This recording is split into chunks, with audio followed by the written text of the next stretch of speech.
Hello. Hello and welcome to Biggest I Ever Had. Hello, episode 16. We're within the top 10 now. We're flying through them, Yeah. actually. And I think also, I kind of want to apologise to everybody. The last few weeks have been very negative. At time of recording, the Bryan Adams episode has just come out.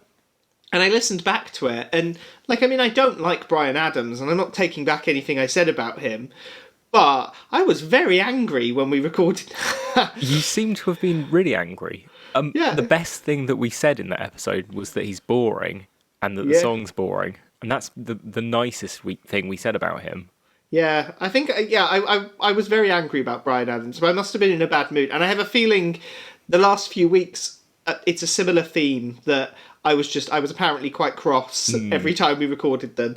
But today I'm not going to be. I'm going to try and go an entire episode without saying anything negative. It's not going to be possible. I think it will, because I love this artist and I love this song. And I love both these songs. And even the slight, not negative, but the sort of slight, tiny criticism I have isn't dedicated towards the song or the artist. So it's more the context behind the song. But without further ado, do you want to introduce this week's episode? Yeah. So this week we're going to be looking at number 10, which is Last Christmas by Wham, which was actually a double A side, wasn't it? And the other song... Everything She Wants. A great song. It is a good song. Yeah, I've listened to both, because normally when it's a double A side, one song is popular. Everything She Wants is still kind of remembered as a reasonably popular Wham hit, I think, as far as it goes. I don't think it's in the upper sort of echelon with things like Club Tropicana or Wake Me Up or Last Christmas, but I think it is one of those that people remember fondly. It's not like normally when we do it, or the last few double A sides we've done, it's been that one song is really popular, and there was another one. And I think this might be the only double A side in the list where both songs are remembered fondly. I mean, again, Last Christmas is probably remembered a lot more than Everything She Wants. But I think if you asked a Wham fan, well, which is your favourite, it might be reasonably split. Or I think it wouldn't be like the Will Young episode where people would go, well, Anything She Wants. Oh, I think that's what the song was called.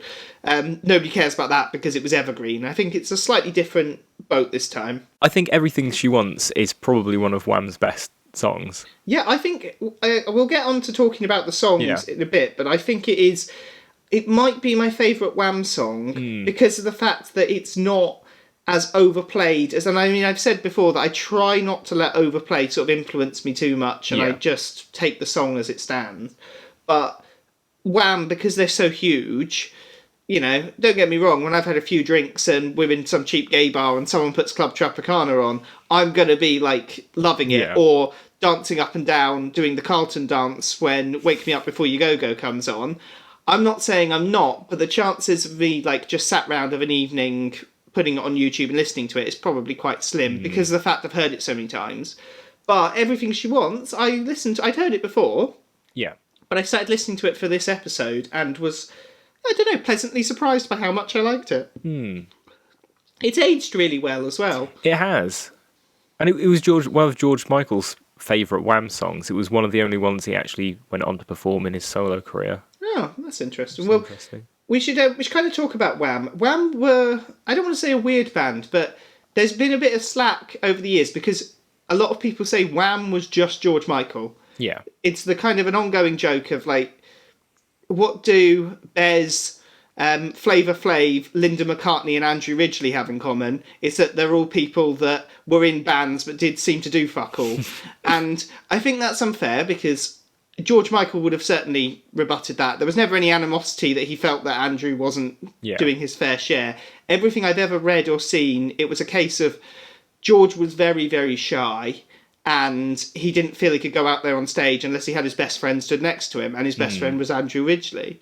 They also had two, I guess you'd call them dancers, but I don't really, maybe backing singers, Pepsi and Shirley. Again, I don't want to sound disrespectful to them, but it was, I'm sure they would fully accept it was a George Michael's, baby. They came out a bit like we did when we did a few weeks ago Bryan Adams. I talked about how the first album was almost immediately incredibly successful. Yeah. The same thing kind of happened with Wham. And one thing that I knew before this episode, but I don't know if it's as wide knowledge, is that they were huge in America almost straight away.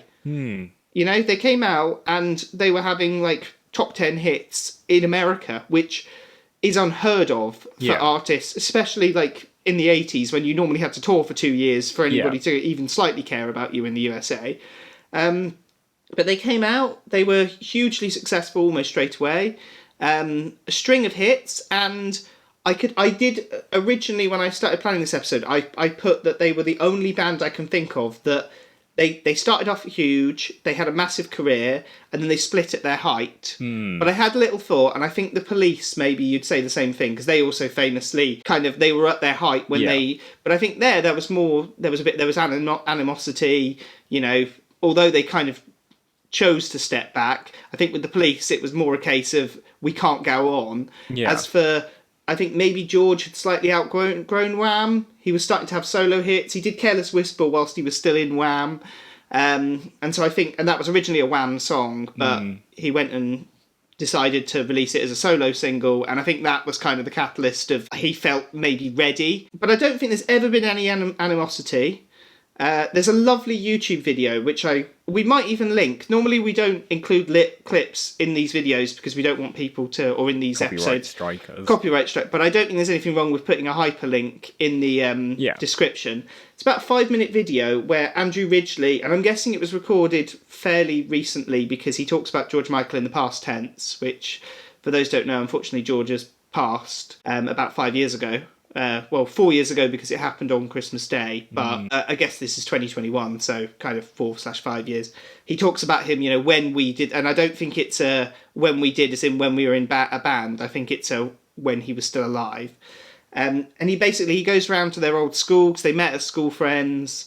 He talks about how they met. Basically, George Michael was the new boy in school and he needed somebody to show him around, and Andrew Ridgeley volunteered. They go to sort of the first place they ever did a gig, and they talk about that. I think they go to Andrew Ridgeley's old house, which is where, interestingly, Last Christmas was written. And he says that in the video before somebody in the comments says, no, that's not true. I can link to a video of Andrew Ridgeley saying that that's where Last Christmas was written. And he stood outside filming, and this very angry middle-aged woman comes out and goes, excuse me, why are you filming my house? And Andrew Ridgeley goes over, and he's such a class act in this YouTube video. He goes over and he says to her, sorry, my name's Andrew. He doesn't say his name, actually. He goes, excuse me, I was in a band. And she goes, oh my God, you're Andrew Ridgeley. And the look of like, okay, I now realised I look like a complete idiot for having a go at Andrew Ridgeley for filming in front of his house. But yeah, I mean, that's a bit of history on Wham. But I like them, and I don't think they got their due when they were big. I think in the 80s, they were kind of sort of put in a pigeonhole of being bands like Spandau Ballet and Duran Duran. Yeah, like throwaway synth pop. Yeah, that was incredibly successful, but I think NME weren't listening to that. They were listening to the Smiths. You know, bands like that, which, I mean, I love the Smiths, and they seem to come up every episode. But I don't think that Wham ever critically got their due, but I think maybe now there's been a bit of sort of retrospective hindsight. But yeah, I mean, what do you think of Wham? I've rambled on enough about them. Obviously, I've listened to some of their songs in preparation for this episode, and I think that they're not fantastic. I think they had quite a few good songs, some really nice ones. I don't think as like an album band they're anything special. Yeah, I don't know if there's much to delve into the albums. I did give a couple of lists, because I mean they don't have a particularly huge discography, so I've kind of listened to everything they've ever recorded, weirdly, for this episode, because when their band doesn't exist for that long and, you know, only releases a few albums, it's much easier. And again, I mean, you probably don't need to go beyond much of a greatest hits, and some of it hasn't aged brilliantly. Like Wham Rap. Wham Rap hasn't aged brilliantly. And I'm Your Man, which I used to like, but then I remember Shane Ritchie did a cover, and that version, for some reason, all I think of is watching sort of a sweaty Shane Ritchie dance about on top of the pops, singing it, even though it's a Wham song, and I shouldn't think that. Unfortunately, because that came out when I was about 7 or 8, that my brain just thinks of it as a Shane Ritchie song, not a Wham song. So yeah, but I think, you know, they were a nice, tight, you know, pop band. I don't think they ever tried to be anything else. No. They were teen idols. George famously said that they were meant for teenage girls, and once they got to the point where they were no longer going to appeal for teenage girls, there was no reason for Wham to exist. And he never went back on that. I mean, I don't think there was ever any intention for them to reform. Yeah. I don't think he ever sort of like looked back on it in sort of like sneering sort of, oh God, that. I think it was more he grew and he became something else, and therefore it didn't really tally up with where he was in his career, and he didn't feel the need to revisit. But I don't think there was any animosity or anything sort of nasty there. I think that's just people grow, and I mean, there's so many bands, a lot of which we've covered on this show, who should have given it up much sooner and couldn't accept that their window of success was very limited and was in a very specific period of time. So it's quite refreshing to have a band that are able to do that. Yeah. and are able to know what they are. When you split up at the height of your fame, there's always like the thought, potentially you could have gone on to do something like even better. And George did. He did, yeah. George's career is way more successful than Wham. I mean, I was trying to think of other artists who have had two very successful careers. I mean, ones that come to mind, I don't really count any of the Beatles, because after you were in the Beatles, you were going to have a successful career, even if you just did like avant-garde lift music, you were still going to sell millions of copies. But maybe Michael Jackson would be one. Eric Clapton, possibly another, having success with Cream and then going on and have a solo career. There's probably a fair few you can count, but they're in a minority. Normally when someone leaves their big band, all they spend their solo career doing is deflecting questions where people ask, so are you going to reform? Yeah. You know? And I think it's quite nice that George... I mean, I imagine the question probably still came up, but I don't expect it was anywhere near as much as it would have been for some artists when they left their big band. Well, I think he was quite reclusive, so I don't think anyone really got the chance to ask him that. Yeah, he didn't do many interviews, I know that. Famously, Frank Sinatra actually published an open letter to him saying, you're really talented, you need to be talking to the press, you need to be engaging people with your art. But he didn't, he just ignored it.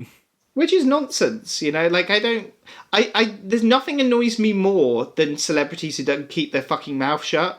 I mean, the reason people hate Bono so much is that he just goes on about a load of shite. He has nothing, that he doesn't know what he's talking about. George, later on, I think the one thing that he did which probably lost him quite a bit of goodwill was he had quite a long, drawn-out legal dispute with his record label in the 90s.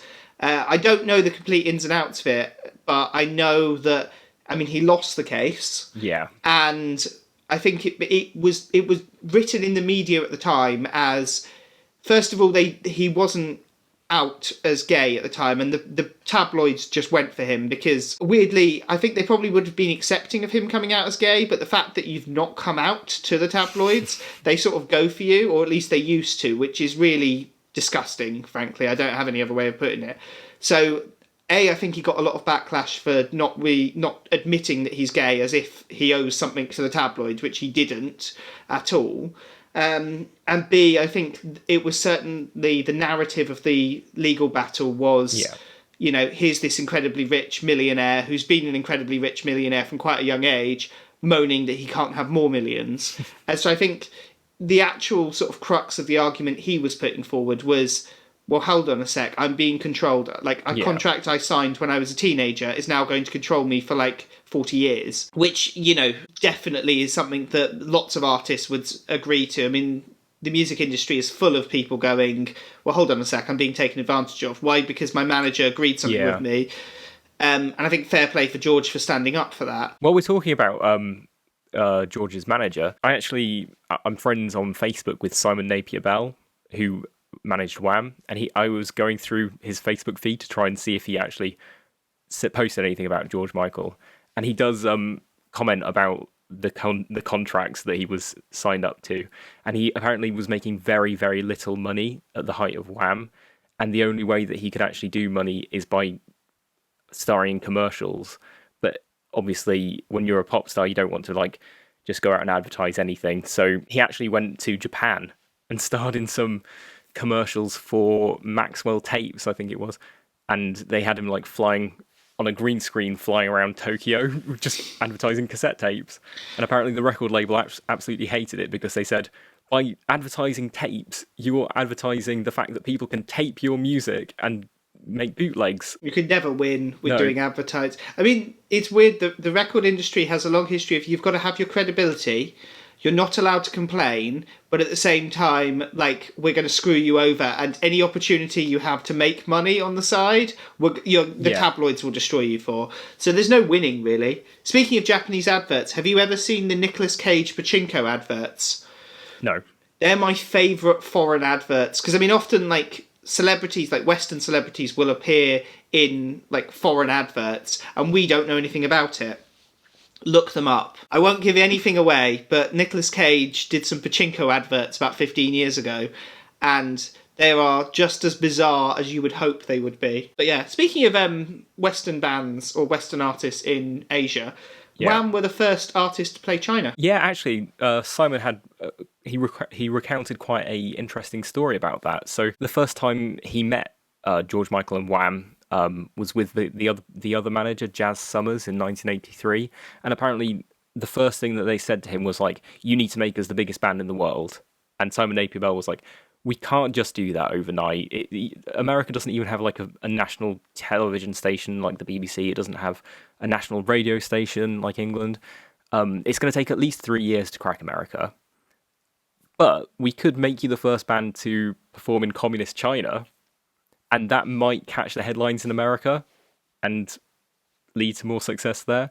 So yeah, they became the first band to perform in communist China, beating Queen. Yeah, Queen, because originally they wanted Queen, but there was issues because of how flamboyant Freddie Mercury was, which in hindsight, when you think of how flamboyant and over the top George was, it's quite funny that there's one version of flamboyance which is acceptable, but one that isn't, which is quite funny. Do you know why they didn't perceive George Michael to be as flamboyant? Because all the press shots that Simon Napier Bell sent over to the Chinese were all family-focused pictures.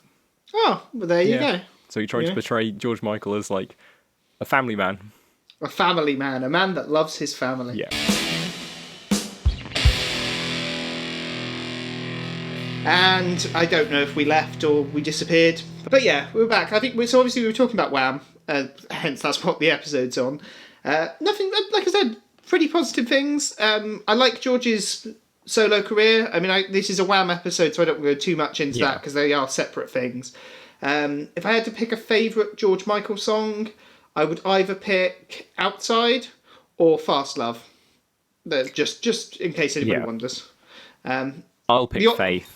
You can pick Faith, yeah. Faith is fantastic. It's just I love Faith. A fun song, isn't it? Such a great song.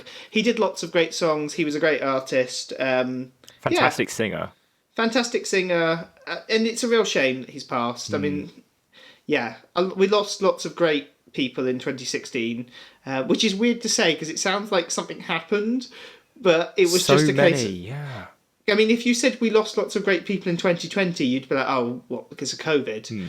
But 2016 just seemed to be the year that, like, all the greats seemed to pass that year.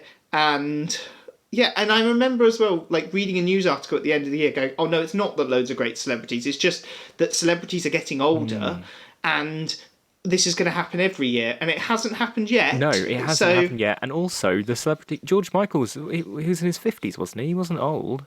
No, he wasn't old. Bowie was in his late 60s. Yeah, Prince was about the same age. Yeah, Prince. Yeah. That was a weird year for music. Leonard Cohen died. But Leonard Cohen was pretty old. Leonard Cohen was really old, and he had been ill for quite a while. Yeah, but I guess George Michael had been ill for quite a while, and David Bowie and Prince. They'd all been ill for quite a while. Yeah, it's sad. The year that doctors gave up. The year that doctors gave up. Yeah, it's a sad thing, but yeah. So I don't want to dwell on George Michael's passing too much, but I feel like you can't talk about Wham without acknowledging it, without saying, like I said, I'm personally a huge fan. Yeah.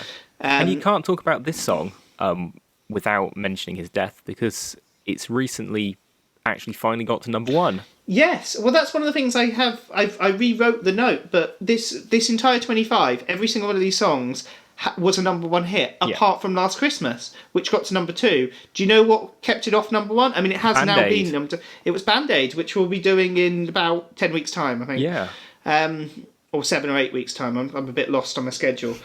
But yeah, so this only got to, and again, that seems amazing to me that Last Christmas and Band Aid came out the same year. It does, yeah. And they both had George Michael on them. And they both had George Michael on them. But it just seems weird because I feel like at least every year, it feels like there's a finite amount of Christmas music.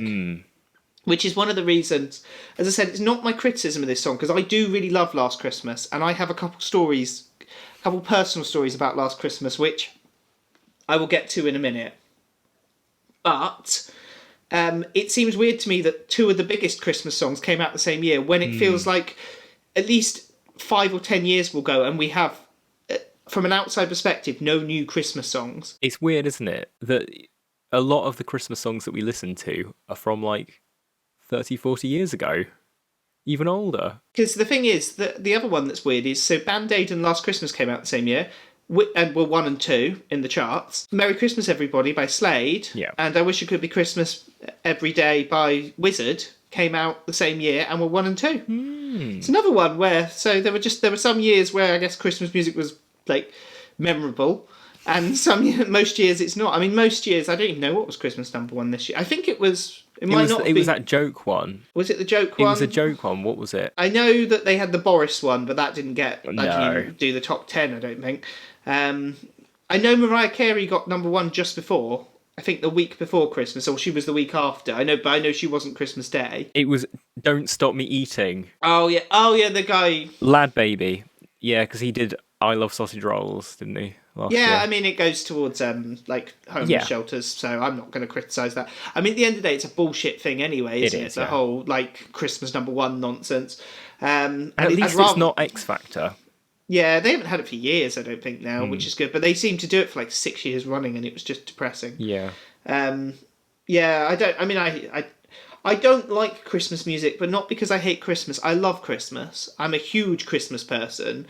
Well, maybe not huge, but I'm quite a big. I mean, I've worked in retail, so Christmas has gone a little bit shit for me because of that, which is part of the reason I hate Christmas music, because I've said in previous episodes that I hate when something's overplayed, which is why I hate Wonderwall, which is why I probably dislike Uptown Funk a bit, which is part of the reason why I don't hate Last Christmas. In fact, I really like Last Christmas, and I have a personal affinity for Last Christmas. But if you had to say to me, okay, say 10 nice things about it, I could do that. Yeah. And you need to say one negative thing. Well, my one negative thing would be, like all Christmas music, I'm sick of hearing it constantly played in shops. And that's not the song's fault. That's the people that put the song on. And there are idiot people that start playing Christmas music in like October. And can we just get rid of those people? Can they just piss off? Because like, I have a rule with Christmas music, right? Here's my plan, which I think as the British public should support, right? You know how you can go on change.org, and if you get 100,000 signatures, they have to debate it in the House of Commons. Here is my law, right? We take all of the popular Christmas songs, we take the top, say, 99 Christmas songs, and the reason I've said 99 is it has to be divisible by 3. We split them up randomly into 3 separate piles of 33 songs, and we pass a law that those songs, we rotate them on a 3-year basis. So 33 one year, 33 the next year, 33 the other year. Yeah. Right? And you're only allowed to play it in December. Now, you would love Band Aid if you could only hear it once every 3 years. You'd be like, oh, wow, Band Aid. I haven't heard this in like 2 years. But because you have to hear it over and over again, you hate it. Now, I don't like Band Aid, but I could understand how maybe you could appreciate it. I'm definitely not going to fucking appreciate it if I have to hear it every time I go shopping. Yeah. I mean, that's one thing. I completely support, like, grassroots, like, proper shops existing. I don't want us to go to being fully online and for Amazon to control everything. However, one argument in favour of that happening is at least we wouldn't have to hear as much shitty Christmas music when we're walking around. It's interesting that you brought that up, because there's actually a challenge called Whamageddon, where you've got to go the entirety of Christmas, like December, without hearing Last Christmas. That's impressive. I don't think that would be possible. No, it's played so... Well, maybe this year, if you just locked yourself in your house and you didn't... Well, 2020. If you locked yourself in for the entirety of December and didn't go outside. Well, I don't think you could, like, go outside for half the thing. I mean, there were some shops open, but I didn't go Christmas shopping this year. I did it pretty much... Did I go Christmas shopping? I did it for you. Charlie did it for me. There you go. So I was going to say I don't do Christmas shopping. I'm sitting there on Christmas Day, like as we're opening presents, going. They're going, oh, thank you for getting us this, and I'm going, thanks. First I've seen of it. But anyway, enough of my domestic life. I have a couple stories about last Christmas. Yeah. The first one you know, but our listeners won't know. So obviously this song I've actually performed live. I think, were you there? It doesn't ring a bell. End of year assembly, 2007. I performed this live on stage with Brad, our friend Brad, who I think listens. Oh my god, yeah. I do remember this now. We performed this live at the end. It was a bit like, that scene in About a Boy when they do... It was a bit like that, but we were in on the joke. Yeah. I'd like to put that out there. We weren't like... We were taking the piss, but it was... So I performed last Christmas. That's not my personal song. It's not my personal song. It's not my personal story. Yeah. Before I tell my slightly tragic and cringy personal story, do you want to talk about the music video? Because the music video looks... I said in a previous episode that there was a song that they've remastered the music video, and this is that song, and it looks fantastic. They've some older videos, the more popular ones, they've started doing 4K remasters of, and it is astonishing how good it looks. Like, it looks better than things that are recorded, like, yesterday. I watched the other day Alanis Morissette's Ironic video, only because it said it was done in 4K. I don't really like that song. And, again, it looks so good. Hopefully they'll do it with lots of other things. Apparently, in order to do it, they need the original film.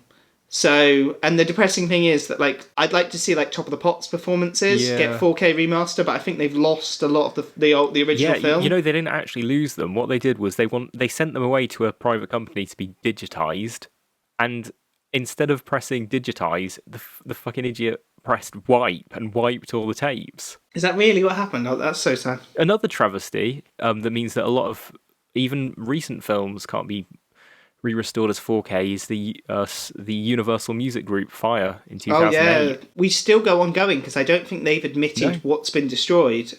I think one of the few things is the Nirvana Nevermind masters, because they asked them to do like a box set or something, and I think Universal had to admit, well, we don't have them. Yeah. As for other things, it was like, well, why do you need your masters? You're not allowed your masters. We're in control. But I think when they're doing a reissue, often, usually that's what they need. Yeah.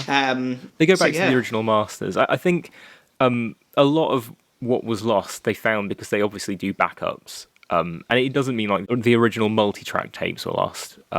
Because they're more often just held by the studio in their vaults. But the original masters of a lot of music was lost. And films like, I think, Atonement is lost, and that's quite a recent film as well. So weird. I know that they lost loads of Doctor Who episodes in the 80s because it got flooded.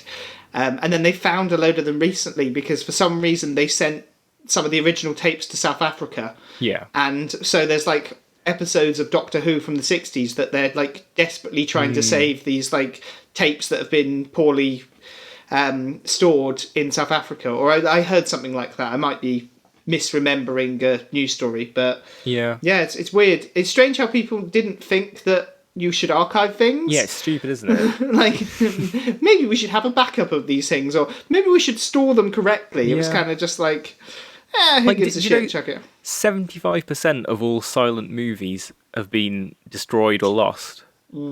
Like, and that's whole actors and actresses' careers. Like, the most famous silent actors and actresses, their entire careers have just been erased by the fact that films have been trashed, because when silent pictures went out of fashion, they just thought, no one will watch these ever again. Yeah, well, that's another weird thing. There's a lot of movies where they got rid of like any alternative takes or anything like that, because obviously before home media, a film would show in the cinemas, but if it wasn't popular, well, who gives a shit anymore? And it costs money to store things, and they never thought, well, maybe years down the line there might be another format or another way in which we can distribute it.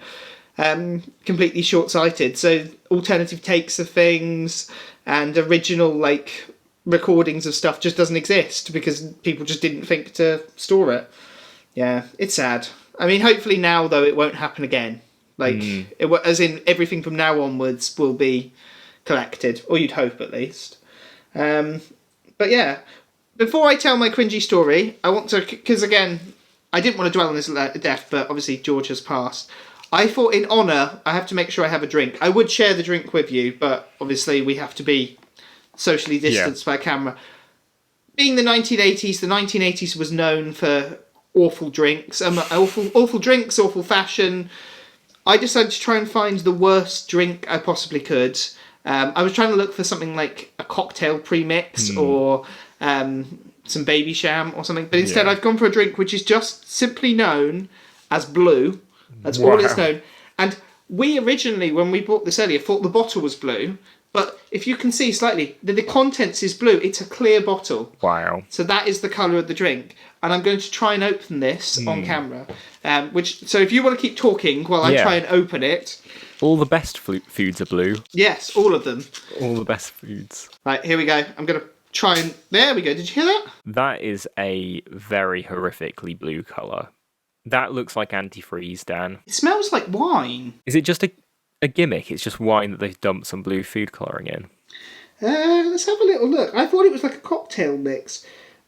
Fine bubbles bring flavours of apricot, melon and rosé. Okay.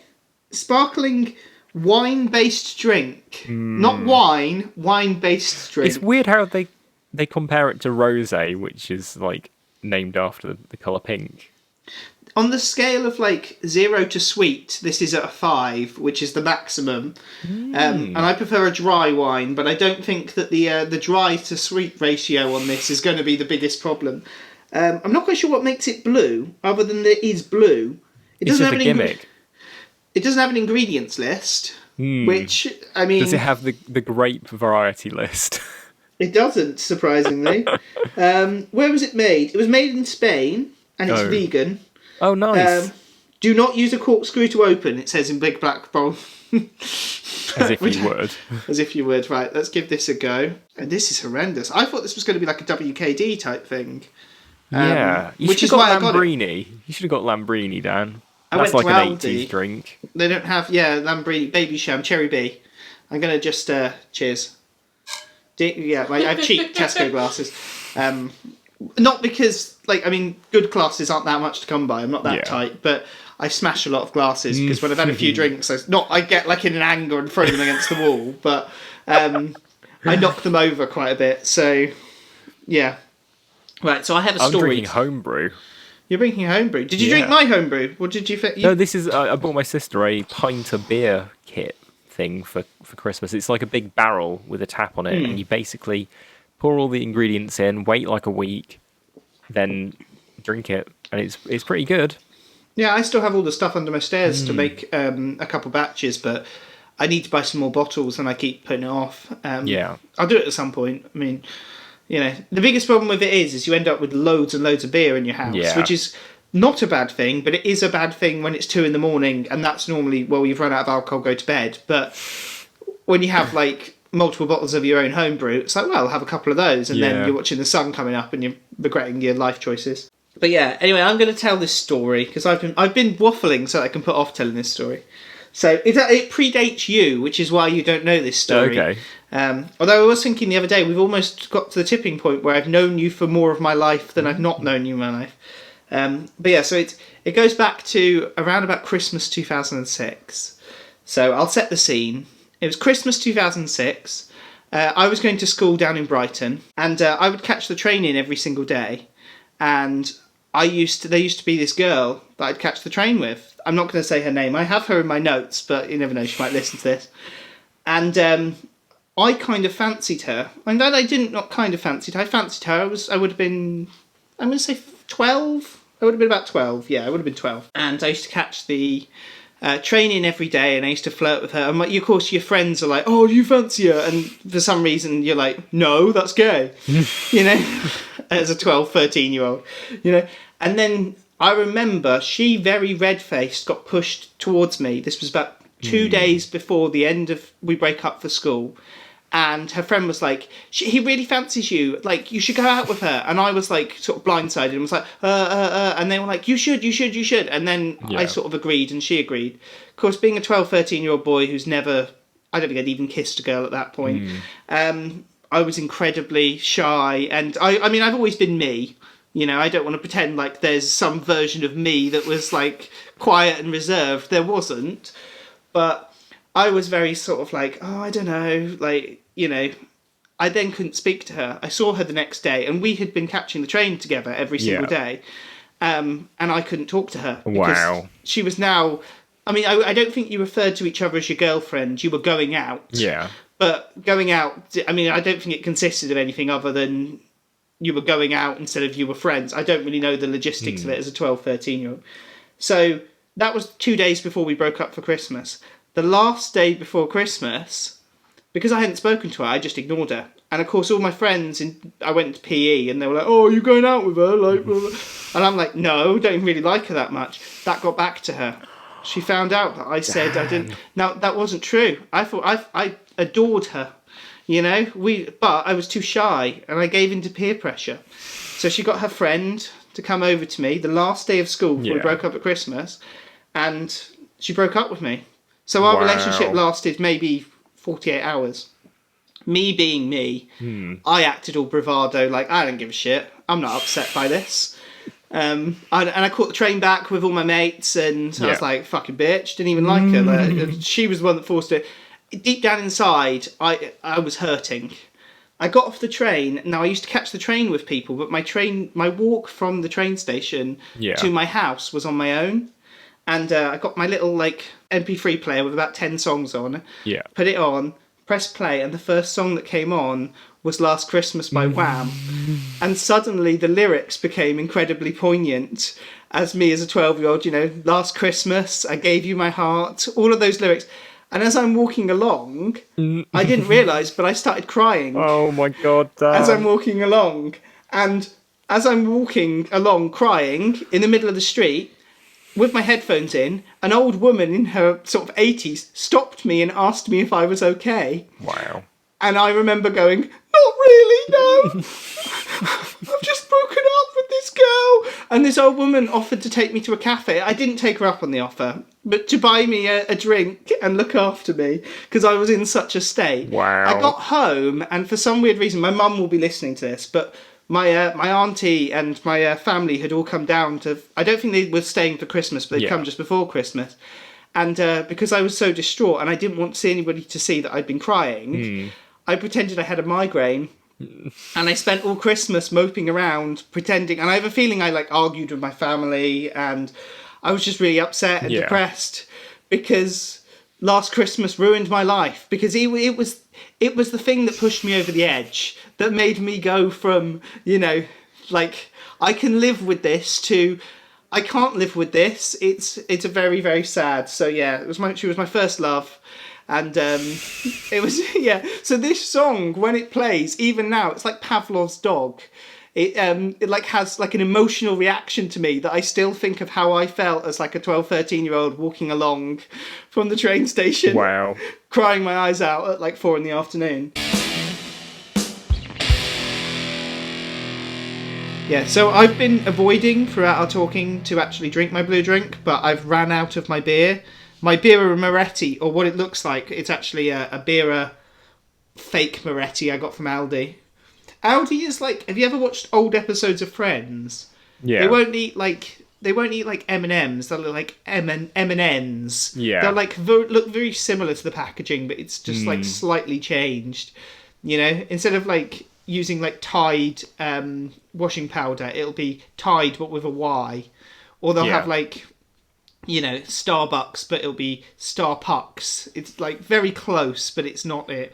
That's what having stuff from Aldi. So now you get to watch me on camera try my wine-based drink. Oh god, it's like a bubblegummy taste. Wow, that sounds amazing. It's like if a Panda Pop and a cheap bottle of wine had like a really drunken, sloppy one-night stand.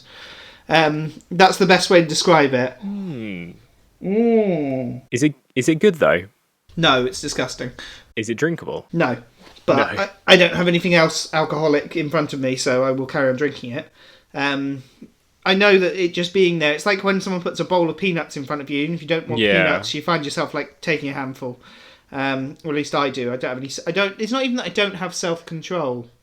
It's like a completely subconscious thing where you wouldn't even need to tell me don't have the bowl of peanuts. It's a bit like that, but with alcoholic drinks. So It's like an addiction, like alcoholism. it's alcoholism. Everyone in lockdown's got mild alcoholism by American standards, anyway. Yeah. Americans are always going on about being alcoholics when, by most British people's standards, they don't drink. They're like children, aren't they? No, we shouldn't slag off the Americans too much. They make up about 2/3 of our listeners. Yeah. So, hello, Americans.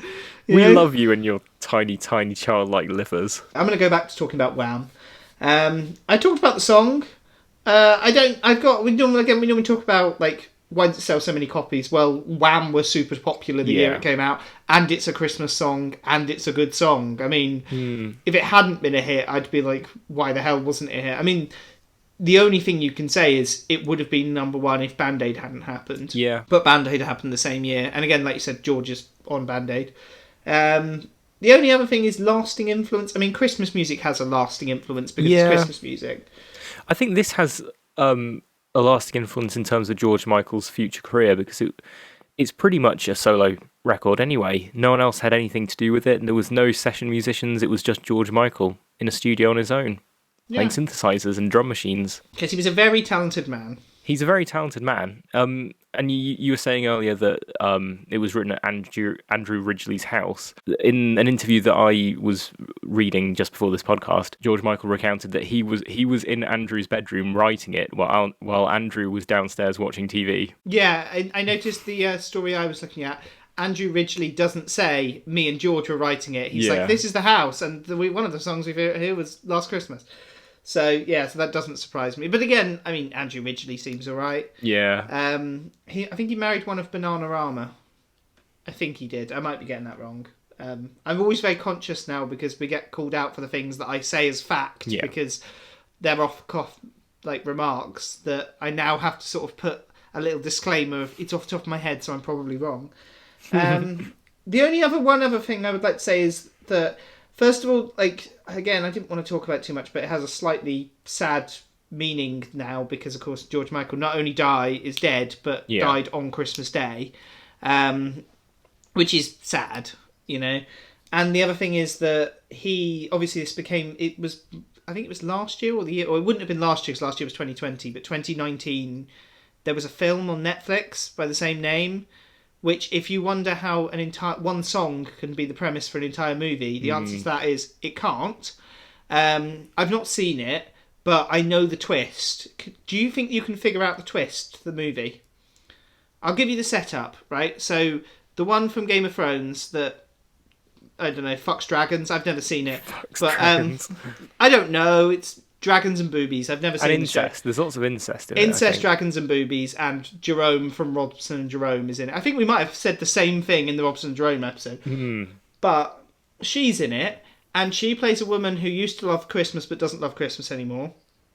And a mysterious guy joins her to teach her the joy of Christmas. What do you think the twist is? Is he Father Christmas? No. You've got to think of the song. They fall in love. Well, they do fall in love. But what do you think? Last Christmas, I gave you my heart. He's actually dead. Oh my God. She had a heart transplant. And that's the twist, by the way, just in case anybody doesn't know. The twist is... I've heard of that one, yeah. It's fucking awful. One other thing to say about George, actually, we talked about him a bit. I said earlier about how celebrities should shut the fuck up, particularly when it comes to trying to solve the world's problems. Obviously, George did do some out-and-out charity work because he was on Band Aid.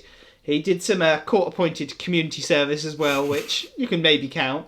But one of the things that was really positive after he died was that he did a shitload of charity work that nobody knew about.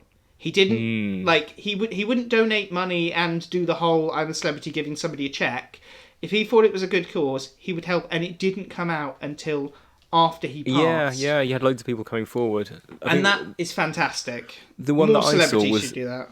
The one that I saw was there was a woman who appeared, I think it was an episode of Deal or No Deal with Noel Edmonds, and she was talking about, oh, I really need some money to get IVF so I can have a child, but she didn't win a lot. And subsequently, after the show, George Michael rang her up and was like, here's some money, have a child.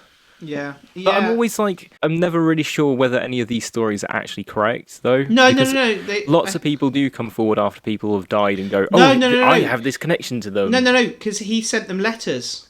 Really? Yeah, I've seen like footage of them being like, we didn't know, it was an anonymous donor, we had the baby, and then we received like a card saying like, oh, congratulations on the child, love George. And it would be like, oh, the anonymous benefactor was George. And a lot of people close to him have said that he would like deliberately do it. And one of the like clauses he would put is like, right, I'll give your charity 50 grand as long as my name is nowhere attached to it. The one that I saw that was obviously not true, I think it was a Daily Mail article where they said but Daily Mail articles, they weren't known for liking George Michael as well. Yeah, there was a Daily Mail article in which they said that George Michael donated money to Mark Bolan's widow and son. But then, when David Bowie died, they also ran the same article about David Bowie. I'm actually friends with Roland Bolan on Facebook, and he released a statement on there saying, neither of these people supported me. I didn't get any money from David Bowie, didn't get any money from George Michael. It's all just nonsense. Yeah, just try and sell papers. The Daily Mail called George Michael I think it was a despicable sexual deviant trying to solve America's problems. He did a song called Shoot the Dog, which was an anti-George Bush song. Before hating George Bush was cool, because this was around about 2002 time, before like the tide really turned. So I don't think there was much love lost between George and the Daily Mail. And fuck the Daily Mail, let's be honest. Like, they're not the worst publication in the UK. There are some worse ones, but... and I do sometimes enjoy going on the Daily Mail just because it's so ridiculous. And if you take it as being like a satirical website like The Onion, it can be quite entertaining. But at the same time, if I was on the receiving end of some of the lies that they tell, it's weird. The Daily Mail, they've got to please their readership. But then on the other hand, they do like really good investigative journalist pieces, and they raise issues into the public consciousness. Like there was that guy who was British, and he was a British Muslim, and he was in prison in Guantanamo Bay, and he literally wasn't a terrorist. He was just in the wrong place at the wrong time. And the Daily Mail actually did campaign for him to get justice, and he eventually got released. Even that, I'd do a caveat of anything that sells papers and gets some attention for them. And it makes them look good, I guess. And it makes them look good, and it lets them pretend that they don't hire columnists who are openly racist. My favourite George Michael charity story is... I don't know if you know this, but he bought John Lennon's Imagine piano. Yes, which I've seen. Yeah, I've seen it as well. And was I with you when we saw it? I don't think so. We've seen it separately, but we've both seen it. Yeah. And he had it like flown helicopter shipped around the world to various places where there's been like bloodshed. So like, I think he went to the place where like. He went to the place where JFK got assassinated, and the piano was like situated there.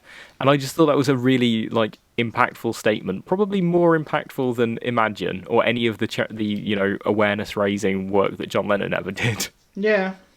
No, I like George. A lot of love for George. Yeah. We can add him to the list of people with I forget which people we say very positive things. Cher. P. Diddy, and Beatles. George Michael and the Beatles. There you go. Like, there are some good musicians in the world that we're not going to shit on all the time. Yeah. Shall we move on to the final stage of this episode? Tenuous Kanye. Tenuous Kanye. Tenuous Kanye. I was hoping I could find a quote of Kanye talking about George Michael, actually, because when Bowie died, he put a tweet, and he did make some comments about Prince. I was hoping that there wasn't, but... that's fine, because George Michael has actually talked about Kanye. So in 2007, and it's really good. I don't know if people... most of our listeners are American, so they probably don't know what Desert Island Discs is. So normally I wouldn't explain it, because I just assume everyone knows. Yeah. But it's a long-running show on the BBC. It's a radio show. It's been going since like the 50s, I think. It's been going for years and years, where various famous people, not even necessarily famous people well known in their field, because sometimes they'll have judges, sometimes they'll have like anthropologists, for example. It'll be not random, but it's people who are very successful in their field talk about, I think it's their eight songs that they feel are either important to them or represent their life. George Michael picked a Kanye West song in 2007. Which one? Well, see if you can guess. Gold Digger. It was Gold Digger. Was it really? Yeah, he picked Gold Digger. He's got like some very contemporary choices for 2007. I can't remember everything. I think Amy Winehouse is on there. I can't remember the rest of them, but I did listen to the episode in preparation for this, because as soon as I googled like George Michael, Kanye West, and that came up, I was like, oh, well, I'll listen to the episode. I want to know if he... I mean, he doesn't really say anything directly about Kanye. He kind of more talks about, you know, contemporary music in general and how he likes to keep up to date with things. But it's a good episode, because it's kind of... He'd been arrested not too long before the episode. He fell asleep at the wheel, and he's very adamant that it wasn't like illicit drugs, it was prescribed like sleeping pills. The reason I say that is because he mentions that point multiple times in the episode, so I'm not being a dick by bringing that up. He does make a point, so I feel like it's only fair if I do the same thing. But yeah, he talks about that, and I was hoping he would say, but they ask him, you've picked a lot of contemporary artists, contemporary for 2007, obviously, which is when the episode was recorded. And he just sort of says, well, I think there's a lot of good music around at the moment. And by the fact that he picked Kanye West Gold Digger, I'm assuming that he means artists like Kanye. But yeah, so that's it. A lot of love for George, a lot of love for Wham, a lot of love for Last Christmas, even if it makes me think of that stupid bitch that left me. You know, I would have given her a great life. We might have still been together now if she hadn't, been my wife's given me evils. She was much uglier than you, if that's any consolation. You know, we used to call her the gonky behind her back because she looked like uglier. Not even that I'm very attractive. Not even, well, you are very attractive, but she was also incredibly she was ugly by my standards as a 12-year-old. I probably could have done better, but she was the only thing. And if you're listening and you know who you are, then screw you. Look at how I look now and the success that I've made of myself, and you've lost out. But anyway, yeah, I think that's a very strange note to end this episode on. It is, yeah. If you did like this episode, don't forget to subscribe, give us a rating, share it. The general stuff. You get the gist. I actually think our better episodes are the ones that don't appeal. So if you've clicked on this podcast because you're a huge Wham fan, go and give a listen to the episode that came out about Robson Jerome, or an episode we did on Uptown Funk, because I think there's a lot of good content. We go off topic quite a bit, so I think that would be the one thing I would say to people is not listen to them all, but if you could listen to them all, that'd be great. But yeah, other than that, goodbye. Next week we have a special guest. Yeah, we do. You'll recognise him from the Phil Spector episode if you listen to that one. Yeah, I won't introduce him because I introduced him in the episode, but we have next week we have a special guest, then it's back to just Dave and I, and then we have a special guest the week after. Or we should do, we haven't recorded that one yet. Yeah. But yeah, so hopefully we have recorded next week, so that's how we know we have a special guest. But yeah, thank you very much, and thanks for listening. Goodbye.